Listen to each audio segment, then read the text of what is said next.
이 시간 예수님의 탄생이라는 제목으로 하나님 말씀 증거하겠습니다. 성경 신구약 66권은 예수님에 관한 이야기다라고 이야기해도 틀리지 않습니다. 예수님께서 우리의 구원을 위해서 이 땅에 오신 이야기, 그 일을 주관하시고 주도하시는 분은 바로 하나님이시다. 그러니까 주인공이 어떻게 보면 예수님이라고 얘기해도 크게 틀리지 않습니다. 그 예수님께서 이 세상에 오신 날을 우리가 기념하고 축하하는 날이 바로 성탄절입니다. 성탄절은 하나님께서 인류에게 주신 최대, 최고, 그리고 최종 선물입니다. 하나님의 사랑의 선물인 것입니다. 이 하나님의 사랑을 이 땅에서 거절하는 사람들도 있고요. 또 어떤 사람은 헤롯 왕처럼 오히려 아기 예수님을 죽이려 한 사람도 있습니다. 뿐만 아니라 제사장들, 서기관들, 율법 박사들처럼 구주 탄생이 어느 곳에 있는지 정확히 알고 있으면서도 영접하고 경배하지 못한 사람들도 있는 것입니다. 오늘은 본문 말씀을 통하여서 예수님의 탄생의 의미와 의의, 그리고 우리가 어떻게 예수님의 탄생을 알고 지내야 되는가, 우리가 무엇을 해야 되는가에 대한 말씀을 듣고자 합니다. 말씀을 들으시면서 우리 제일교회 모든 성도님들, 예수님께서 이 땅에 왜 오셨는지를 다시 한번 확인하고 그분과 내가 무엇을 해야 되는지 명확한 뜻을 가지고 하나님의 역사, 은혜에 감격하며 그 뜻을 이루 나갈 수 있는 복된 올해 2020년도 성탄절이 주 안에서 꼭 될 수 있기를 주의 이름으로 간절히 축복합니다. 첫 번째 따라하겠습니다. 예수님은 하나님의 구원 약속에 따라 오셨습니다. 오늘 본문은 천사 마리아와 정혼한 요셉이라는 사람에게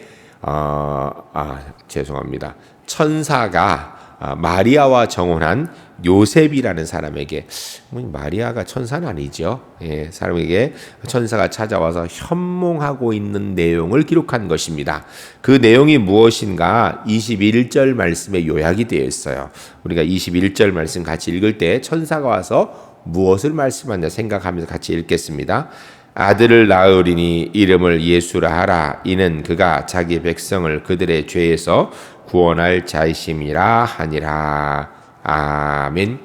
이 21절 말씀, 천사가 요셉에게 현몽한 내용은 무엇이냐면, 한마디로 얘기하면 예수님께서 인류의 우리의 구원자로 이 땅에 오실 것이다 라고 이야기하는 것입니다.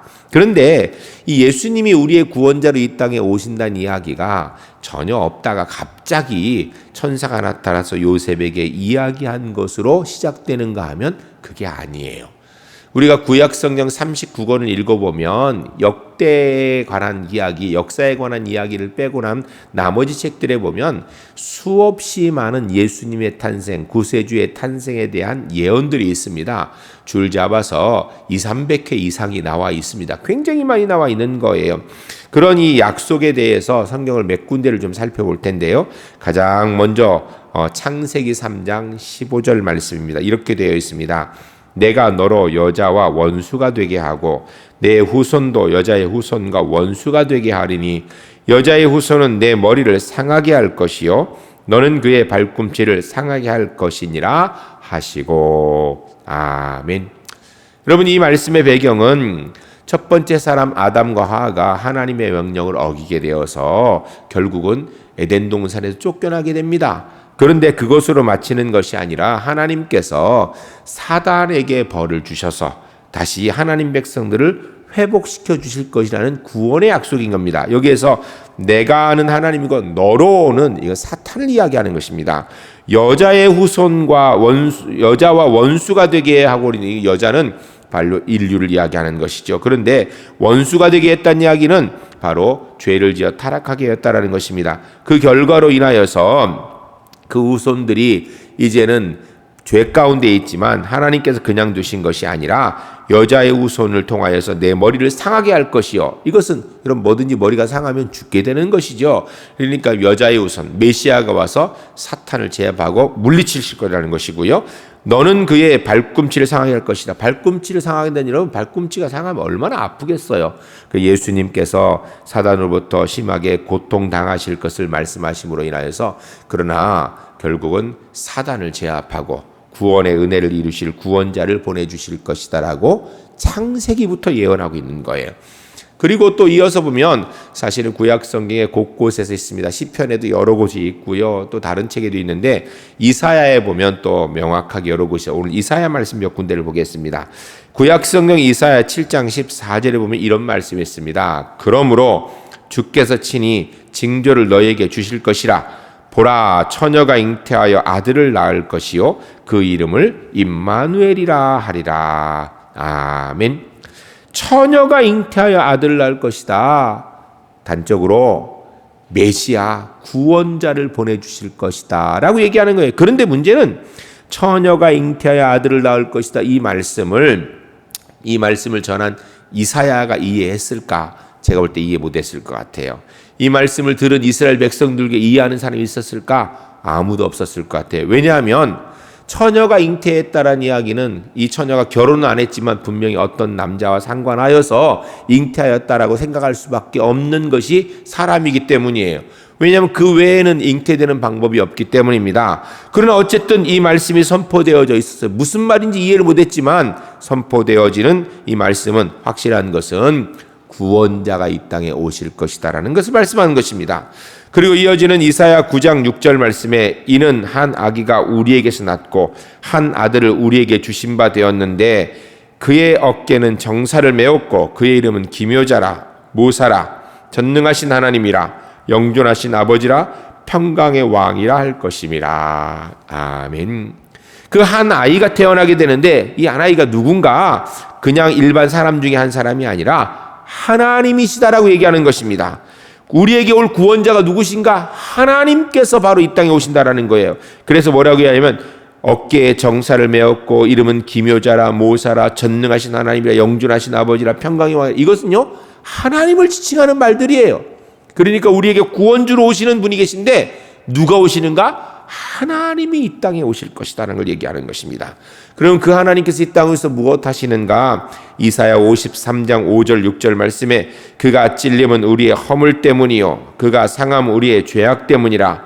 그가 징계를 받음으로 우리는 평화를 누리고 그가 채찍에 맞음으로 우리는 나음을 받았도다. 우리는 다 양 같아서 그릇 행하여 각기 제 길로 갔거늘 여호와께서는 우리 모두의 죄악을 그에게 담당시키셨도다. 아멘. 바로 하나님께서 우리의 구원자로 이 땅에 오셔가지고 이 땅에서 우리를 다스리시는데 큰 소리치는 세상의 왕의 모습이 아니고요. 오히려 우리를 위하여서 고난당하시고 우리를 위하여 생명 주시는 그런 모습이라는 것입니다. 그래서 그가 찔림은 우리의 허물 때문이라는 것입니다. 그가 상함 우리의 죄악 때문이고 그가 징계를 받으면 우리가 평화를 누리고 채찍에 맞음으로 우리가 나음을 입었다. 그래서 우리가 하나님 백성으로 이 땅의 삶의 모든 문제들도 예수 그리스도의 이름으로 해결하며 능히 승리하게 될 것이다라는 것을 말씀하는 것입니다. 그리고 이어 나온 이사야 61장 1절 말씀에 주 여호와의 영이 내게 내리셨으니 이는 여호와께서 내게 기름을 부으사 가난한 자에게 아름다운 소식을 전하려 하려 하심이라. 나를 보내사 마음이 상한 자를 고치며 포로된 자에게 자유를, 갇힌 자에게 노임을 선포하며 라고 말씀하고 있습니다. 역시 메시아로 우리의 구원주로 오신 하나님께서 우리를 위해서 고난당하실 뿐 아니라 우리의 삶의 모든 문제를 가난한 자에게는 아름다운 소식이 되어주시고 마음이 상한 자를 고쳐주시고 포로된 자에게 자유를 주시고 갇힌 자에게 노임을 선포하시는 우리에게 구원주로 이 땅에 오실 것이다 라고 말씀하는 것입니다. 그러면 이 정도로만 이렇게 그냥 대충 두리뭉실하게 예언했는가? 그게 아니에요. 구약성경 미가 5장 2절에 보면 정확하게 그분이 어디에서 태어나실 것이라까지 얘기하고 있어요. 5장 2절에 보면 베들레헴 에브라다야 너는 유다 족속 중에 작을지라도 이스라엘을 다스릴 자가 내게서 내게로 나올 것이라. 그의 근본은 상고의 영원에 있느니라. 아멘. 하나님께서 우리의 구원주로 오실 것인데 그분이 오셔서 우리의 모든 죄악을 담당하시고 우리의 모든 슬픔과 고난의 문제를 친히 해결해 주실 뿐 아니라 우리가 영원한 하나님 백성 되게 하시는데 그분이 오실 장소까지 정확하게 얘기해요. 어디예요? 베들레헴에 오신다라는 거예요. 베들레헴에. 그러니까 하나님께서 구원주를 주시겠다고 구약 성경을 통하여 끊임없이 약속하시고 구체적으로 어떻게 오실 것이라고 이해가 되지 않았지만 어떻게 온다고요? 처녀가 잉태한 아들을 낳을 것이다. 어디에 오신다고요? 베들레헴에. 이렇게까지 얘기를 하고 있는 거예요. 실제로 신약 성경에 이것이 이루어지는 모습이 기록되어 있습니다. 누가복음 2장 15절부터 18절까지 보면 동방에서 박사들이 별을 따라서 예루살렘까지 오게 됩니다.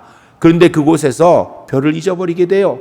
분명히 왕이 태어나는 별이라 따라왔기 때문에 그들은 왕궁에서 왕이 태어나지 않을까 해서 왕궁을 찾아갑니다. 헤롯 왕이 왕이 태어났다고 하니까 거기 있는 당시에 율법 학사들 선지자들에게 묻습니다. 그러니까 그들이 하는 얘기가 성경에 보니까 베들레헴에 거기에 왕이 태어난다고 합니다. 구세주가 태어난다고 합니다라고 하니까 박사들에게 알려주었어요. 이들이 베들레헴을 향하여서 다시 나오니까 별이 나와서 베들레헴까지 인도하여서 그곳에서 아기 예수님을 만나서 황금과 유황과 모략의 예물을 드리고 경배하였더라라고 이렇게 얘기합니다. 그리고 구약 성경에 있는 내용들을 믿고 있던 많은 믿음의 선진들이 메시아를 기다렸는데 구체적으로 누가복음 2장 25절에 35절까지 보면 이스라엘의 위로를 기다리던 예루살렘의 경건한 의인 시몬이라는 분이 성령의 지시함을 받아 성전에 나오는 아기 예수님을 보고 그를 붙들고 이는 만민 앞에 예비하신 것이요 이방을 비추는 빛이요 주의 백성 이스라엘의 영광이라 하면서 메시아가 오셨다라고 찬양을 하고 있는 내용이 있습니다. 그러니까 구약 성경에 예언된 데도 바로 메시아가 오셨다라는 것이죠. 이어 나오는 누가복음 2장 36절에 38절에 보면 과부가 된 지 84년 동안이나 예루살렘 성전에서 기도하던 안나라는 분이 바로 예수님의 이 성전에 나오는 모습을 보면서 예루살렘의 구속을 이루시는 분이 바로 메시아가 오셨다라고 그렇게 찬송을 하는 모습이 나타납니다. 여러분, 예수님께서 이 땅에 육신을 입고 오신 것은요, 그냥 어느 날 두고 오신 것이 아니라 구약성경 창세기부터 계속해서 메시아를 보내주시겠다고 약속하셨고 구체적으로 처녀가 잉태해야 낳을 것이고 더 나아가서 베들레헴에 올 것이고 그분이 오셔서 고난을 당하시면서 우리를 죄에서 모든 삶의 문제에서 구원해 주실 것이다 라고 이야기했던 그 내용들이 그대로 이루어진 것이 바로 우리가 지금 기다리고 있는 성탄절입니다. 사랑하는 성도 여러분, 메시아의 탄생을 예언해 주신 하나님께서 메시아의 탄생을 완성하신 것처럼 주님께서 우리를 사랑하셔서 구원의 은혜를 베풀어 주신 주님께서 우리의 영원한 구원의 은혜의 약속도 분명히 이루어 주실 줄로 믿습니다. 이 믿음 가지고 이번 성탄절 주 앞에서 성탄절이 성탄절 되도록 고대하고 기도하며 이루가시는 우리 울산제일교회 하나님의 사람들이 주 안에 모두 될 수 있기를 주의 이름 간절히 축복합니다. 두 번째 따라하겠습니다. 예수님은 하나님의 능력으로 이 땅에 오셨습니다. 우리가 20절 말씀을 같이 읽겠습니다. 읽으실 때 우리의 구원주로 오신 하나님이 어떻게 이 땅에 오셨는가 생각하며 20절 읽겠습니다. 이 일을 생각할 때 주의 사자가 현몽하여 이르되 다윗의 자손 요셉아 내 아내 마리아 데려오기를 무서워 말라 그에게 잉태된 자는 성령으로 된 것이라. 아멘. 이 본문의 배경은 요셉이라는 한 사람이 있었는데 그가 정결한 여인 마리아와 결혼하기로 약속했어요. 근데 어느 날 소문이 들리기를 마리아가 아이를 가졌다라는 거예요. 임신을 했다라는 것입니다. 자기는 그 마리아와 상관한 적이 없는데 임신했다는 소식을 듣고 그가 마음이 불편했습니다. 만일에 나는 저 여인의 임신 아이와 상관없는 사람입니다 라고 얘기하면은요, 마리아는 끌려나가서 돌에 맞아 죽을 상황이에요. 그렇게 하고 싶지 않았던 요셉, 의로운 사람이라 그는 가만히 끊고자 하였다. 그냥 그대로 정리하려는 마음을 가지고 그렇게 고민하는 중에 천사가 나타나서 하신 말씀이 오늘 본문 20절 말씀입니다.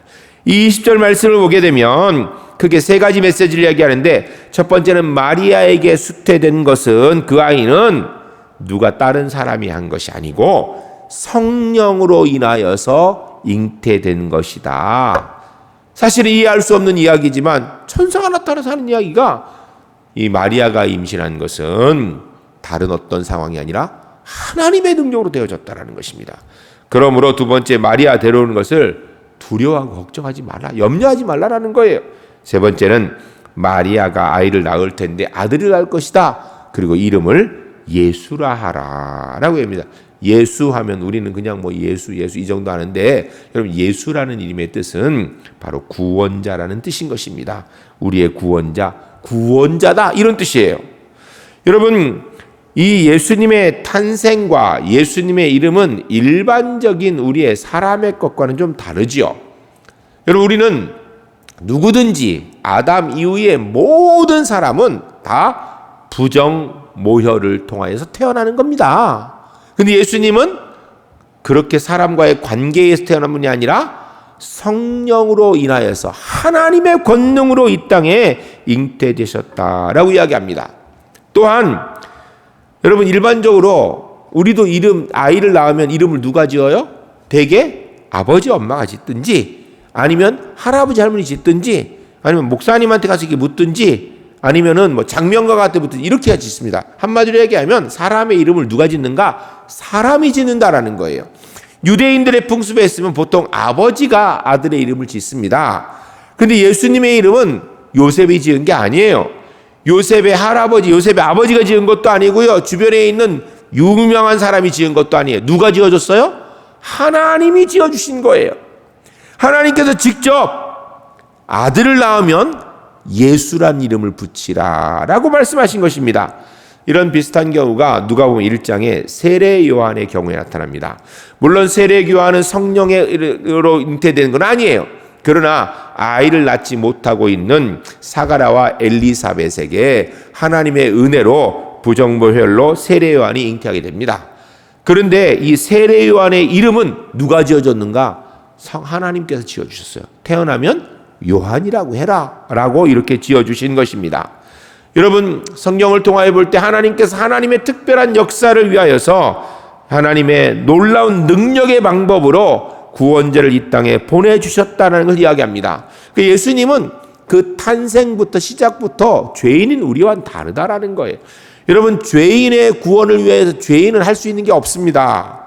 그런데 예수님은 죄인으로 태어난 것이 아니라 성령의 능력으로 하나님의 권능으로 이 땅에 태어났고, 그분이 무슨 일을 할 것이라고 하나님이 친히 정해주신 이름을 지어주셨다라는 것입니다. 누가복음 1장 26절에 보면 요셉에게 오기 전에 천사가 먼저 누구에게 가는가? 마리아에게 갑니다. 정혼한 마리아에게. 이 정혼한 마리아에게 천사가 나타나게 누구에게 먼저 또 나타나는가? 사가랴와 엘리사벳, 세례 요한의 어머니 아버지가 나타나서 세례 요한이 태어날 것이고, 요한이 바로 메시아의 앞길을 예비하는 자가 될 것이다 예언해 주시고, 그리고 마리아에게 가가지고선 마리아에게 이야기하기를 너 염려하지 마라. 너 잉태된 것은 성령으로 된 것이다 라고 말씀해 주시고, 그리고 요셉에게 가서 너 정혼자 마리아 데려오는 걸 걱정하지 마라. 이것은 성령의 하나님의 역사라라고 이렇게 얘기하는 것입니다. 여러분, 이런 내용들을 조금 더 구체적으로 이야기하는 게 누가복음이에요. 누가복음 1장 31절에 보면 이런 말씀이 있습니다. 보라, 내가 잉태하여 아들을 낳으리니 그 이름을 예수라 하라. 아멘. 천사가 하나님의 명령을 받아서 마리아에게 이야기하는 거예요. 근데 문제는 여러분, 부정모혈이 아닌 상태에서 아이가 이 땅에 출생하고 잉태된 것을 본 적이 아담 이래로 아무도 없습니다. 아무도 없어요. 마리아가 그 말을 이해할 수도 없어요. 못 믿는 게 아니라 이해가 안 되는 거예요. 이해가. 그래서 마리아가 34절에 이렇게 얘기합니다. 마리아가 천사에게 말하되 나는 사내를 알지 못하니 어찌 이 일이 있으리까? 아니, 나는 부정한 일을 저진 지 없는데 어떻게 내가 잉태할 수 있겠습니까? 라고 이야기하는 게 지극히 인간적인 생각이고요. 여러분, 이것은 우리 누구도 다 이렇게밖에 말할 수 없는 거예요. 당시에 처녀가 잉태하게 되면요, 돌에 맞아 죽이는 법이 당시 법입니다. 그러니까 마리아는 이거 내가 죽을 수밖에 없는 상황이 되어지고, 더 나아가서 이런 일이 있을 수가 있겠습니까? 라고 얘기합니다. 거기에 대해서 천사가 누가복음 1장 35절에 이렇게 말합니다. 천사가 대답하여 이르되 성령이 내게 임하시고 지극히 높으신 이의 능력이 너를 덮으리니 이러므로 나실 바 거룩한 자는 하나님의 아들이라 일컬으리라. 아멘. 이런 일이 내게 어떻게 있겠습니까? 라고 마리아가 묻자 천사가 하는 이야기가 너 구약 성경 알지 않니? 구체적으로 보라 처녀가 잉태하여 아들을 낳을 거다 하지 않았느냐? 그 아들 너희가 내가 낳는 건데 이것은 사람에 의한 것이 아니라 하나님의 능력으로 하나님의 아들 구세주가 이 땅에 태어나는 것이다 라고 얘기합니다. 거기에 대해서 마리아가 의문이 됐고 잘 믿어지지 않죠. 그때 천사가 하는 이야기가 바로 37절에 기록되어 있는데요. 여러분 이것 우리가 다 믿음으로 함께 고백했으면 좋겠습니다. 누가복음 1장 37절 같이 크게 읽겠습니다. 대저 하나님의 모든 말씀은 능치 못하심이 없느니라. 아멘. 다시 한번 읽겠습니다. 대저 하나님의 모든 말씀은 능치 못함이 없느니라. 아멘. 할렐루야. 할렐루야. 이 천사가 마리아에게 준 이 말씀, 오늘 우리에게 주신 말씀인 줄로 믿습니다. 여러분, 하나님의 말씀은 능치 못함이 없는 줄로 믿습니다. 이 말씀을 들은 마리아가 자기는 이해가 안 돼요. 사실은 어떻게 해야 될지도 모르겠어요. 잘못하면 자기 생명이 그냥 끝나버릴 수 있는 상황입니다. 그러나 그가 믿음으로 고백합니다. 38절에 마리아에게 이르되 주의 계집종년이 말씀대로 내게 이루어지리 다음에 천사가 떠나가니라. 아멘. 여러분, 이 마리아는 주님이 나의 하나님이시니까 주님의 뜻이 내게 이루어질 것입니다. 저는 순종하겠습니다. 내가 이해 안 돼도 순종하겠습니다. 라고 고백하는 것입니다. 저는 우리 울산제일교회 성도님들에게 이 마리아의 믿음이 있으시기를 주의 이름 간절히 축복합니다.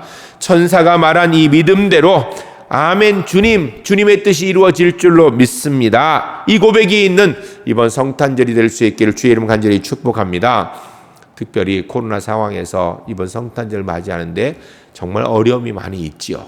우리의 삶의 어려움도 많이 있습니다. 그러나 그 속에서도 하나님께서 우리와 함께 하시고 우리에게 구세주를 보내주셔서 우리가 구원받은 하나님의 사람 된 것 변함없는 줄로 믿습니다. 이 변함없는 믿음의 은혜로 주님께서 이 코로나 어려운 상황 가운데서도 하나님의 역사를 분명히 이루어 주실 줄로 믿습니다. 라는 믿음의 고백을 가지고 이번 성탄절 맞이하는 하나님의 사람 되시기를 주의 이름을 간절히 축복합니다. 예수님의 탄생은 인간의 방법이 아니라 하나님의 권능으로 되어진 것입니다. 그 이름을 예수라 하라. 이것은 바로 우리의 구세주로 이 땅에 오셨다라는 것입니다. 여러분 성탄절 수없이 지내셨지만 오늘 이 성탄절, 이번 성탄절 맞이하면서 이 성탄절은 하나님의 절대적인 권능으로 나의 구원을 위하여서 예수님께서 이 땅에 오셨다라는 것을 다시 한번 기억하고 그 은혜에 감격하며 그 말씀을 지켜나가는 우리 제1교회 하나님의 사람들이 주 안에 모두 될 수 있기를 주의 이름을 간절히 축복합니다. 세 번째 따라하겠습니다. 예수님은 자기 백성의 구원을 위해 이 땅에 오셨습니다. 우리가 21절 말씀 다시 한번 읽겠습니다. 읽으실 때 예수님께서 누구의 구원을 위해 이 땅에 오셨는가 생각하면서 읽겠습니다. 아들을 낳으리니 이름을 예수라 하라. 이는 그가 자기 백성을 그들의 죄에서 구원할 자이심이라 하니라. 아멘. 여러분 예수님께서 이 땅에 구원자로 오셨는데 누구의 구원을 위해서요? 나의 구원을 위해서요? 본문에 있는 대로 그대로 하면 자기 백성을 그들의 죄에서 구원하시기 위해서. 예수라는 이름은 그 탄생의 목적, 사역의 목적을 정확하게 이야기합니다. 예수라는 말을 우리는 그냥 뭐 예수 그러니까 그냥 그러는데 그 의미가 있어요. 바로 하나님은 구원이시다라는 건데 누구를 구원할 뿐인가? 자기 백성을 구원할 사명을 가지고 이 땅에 오신 분이라는 거예요. 많은 사람들이 이야기하기를 하나님은 사랑이기 때문에 모두를 구원하신다 그러는데 성경은 이야기를 뭐라고 해야 되는가? 자기 백성, 하나님의 백성의 구원이 있다라는 거예요. 이 자기 백성이라는 말이 그러면 이 천사가 현몽한 이 말에만 있는가? 아니에요. 신약성경 요한복음 13장 1절 말씀에 유월절 전에 예수께서 자기가 세상을 떠나 아버지께로 돌아가실 때가 이른 줄 아시고 세상에 있는 자기 사람들을 사랑하시되 끝까지 사랑하시니라 라고 말씀하고 있습니다. 세상에 누가 있다고요? 예수님의 사람들이 있다라는 거예요. 예수님이 누굴 사랑하는가? 그들을 사랑하신다는 거예요. 이미 예수 믿은 사람도 있지만 아직 예수 믿지도 않은 사람이 있지만 그들 바로 예수님의 사람들. 요한복음 17장 11절 말씀에 나는 세상에 더 있지 아니하오나 저희는 세상에 있사옵고 라고 말씀합니다. 여러분 이게 무슨 얘기예요? 예수님이 이제 승천의 하늘 올라가실 건데 이 땅에 하나님의 백성들이 아직도 남아있다라는 것입니다. 믿는 백성, 믿지 않는 백성 아직도 남아있다라는 거예요. 요한복음 1장 11절 말씀에 자기 땅에 오매 자기 백성이 영접하지 아니하였으나 라고 얘기합니다. 예수님께서 이 땅에 오셨으면 다른 사람 몰라도 예수님의 백성은 환영해야 되는데 그들이 영접하지 않더라는 거예요. 여러분, 올해도 성탄절을 우리가 지키고 있습니다. 성탄절이 되니까 캐롤도 부르고요, 찬송도 성탄 찬송 부릅니다. 그리고 이곳에 또 이렇게 추리도 예쁘게 만들었습니다. 성탄절 상징하는 거죠. 저는 이 추리 볼 때마다 마음이 참 드뭇하고 언제든지 가슴이 좀 뛰는 것 같아요. 뿐만 아니라 우리가 성탄절이라고 또 성탄 소식으로 사랑의 쌀도 모으고 해요. 뭐 여러 가지 많이 합니다. 그런데 정말로 내가 예수님을 환영하고 있는 건 맞습니까? 진짜 예수님이 이 땅에 오실 때 예수님 백성인 저와 여러분이 정말 예수님을 열렬히 환영하고 있는가 다시 한번 생각해 봐야 됩니다. 누가복음 15장에 잃은 양 찾는 비유, 잃은 드라크마 찾는 비유, 집 나간 아들 탕자의 비유가 나타납니다. 이 모든 비유에 공통점이 있는데 그것은 바로 본래 주인의 것이 있다는, 하나님의 것이 있다는 것, 하나님 백성들이 있다는 걸 명확하게 이야기합니다. 이 세상에 있는 예수님 백성들이 있다는 거예요. 그런데 문제는 이 예수님께서 그들과 함께하기 위해서 임마누엘 하나님으로 이 땅에 오셨는데 이들이 구원이 필요한 사람들이라는 것입니다.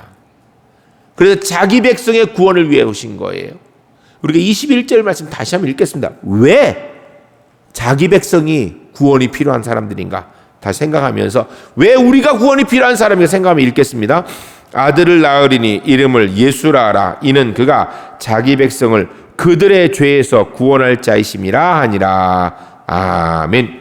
세상에 있는 예수님 백성들이 어떤 사람들이라고요? 자기의 죄 때문에 죽어가고 있는 사람들이라는 것입니다. 신약성경 마가복음 2장 17절 말씀에 예수께서 들으시고 그들에게 이르시되 건강한 자에게는 의사가 쓸데없고 병든 자에게야 쓸데가 있느니라. 나는 의인을 부르러 온 것이 아니라 죄인을 부르러 왔노라 하시니라. 아멘. 예수님께서 이 땅에 오신 이유는요, 예수님의 백성이 문제가 하나도 없어서 다 천국 백성 되는데 문제가 없으면 오실 이유가 없었다라는 거예요. 그런데 예수님 백성 가운데 병든 자가 있더라는 것입니다. 예수님 백성들이 죄인이라는 거예요. 그래서 그 죄를 사하여 주시고 문제를 해결해 주시기 위해서 예수님께 이 땅에 오셨다라는 거예요. 우리가 죄인이라는 거예요. 죄. 그런데 디모데전서 1장 15절 말씀에 mit보다 모든 사람이 받을 만한 이 말이여 그리스도 예수께서 죄인을 구원하시기 위해 세상에 임하셨다 하였도다. 죄인 중에 내가 괴순이라. 아멘. 사도 바울의 고백입니다. 예수님께서 이 땅에 오신 이유는 바로 자기 백성 그들이 죄인이기 때문에 죄인을 구원하고 세상에 오셨는데 사도 바울이 뭐라고 하면 그 죄인이 누군가? 내가 바로 죄인 중에 괴수란 얘기예요. 그럼 사도 바울이 죄인의 괴수는요, 우리도 죄인이죠. 큰 죄인인 거예요. 예수님 구원의 은혜 없이는 도저히 하나님 백성 될 수 없고 천국 갈 수 없는 지옥 백성 될 수밖에 없는 죄인이라는 것입니다. 이 내용을 좀 더 풀어서 얘기한 곳이 있습니다. 히브리서 2장 14절 15절 말씀입니다. 이렇게 되어 있습니다.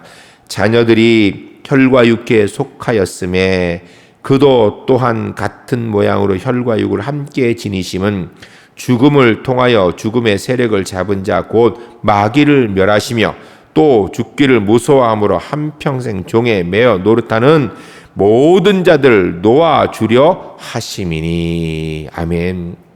예수님께서 자기 백성의 구원을 위해 이 땅에 오신 이유가 뭔가? 예수님의 백성들이 혈과 육에 속했다, 죄에 속했다라는 거예요.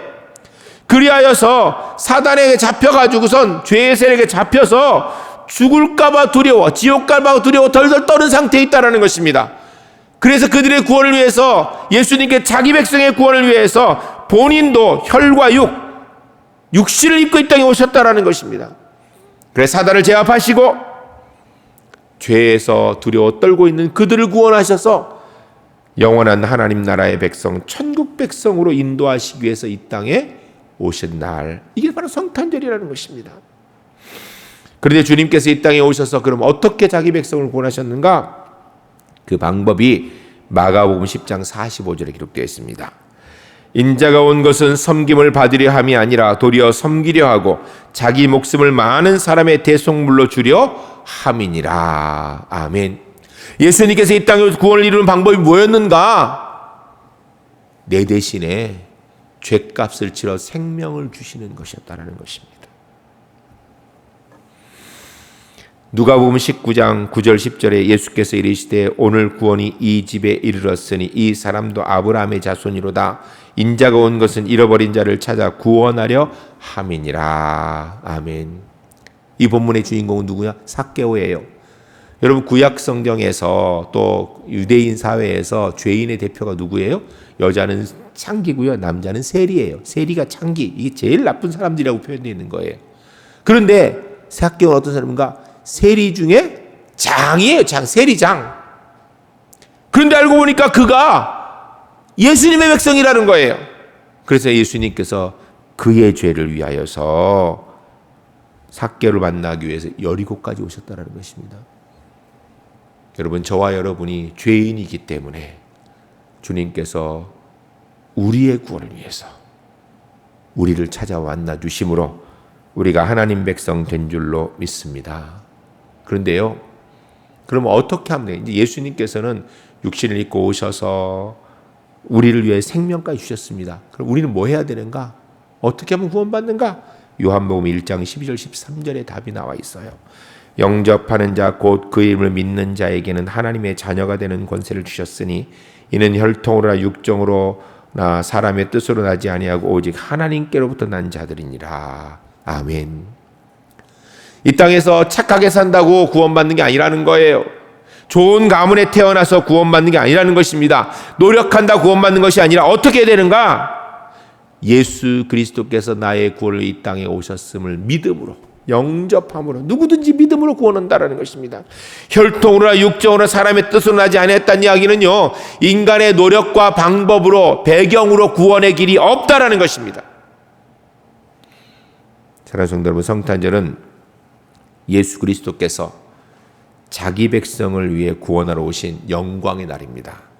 바로 저와 여러분의 구원을 위해서 이 땅에 오신 영광의 날입니다.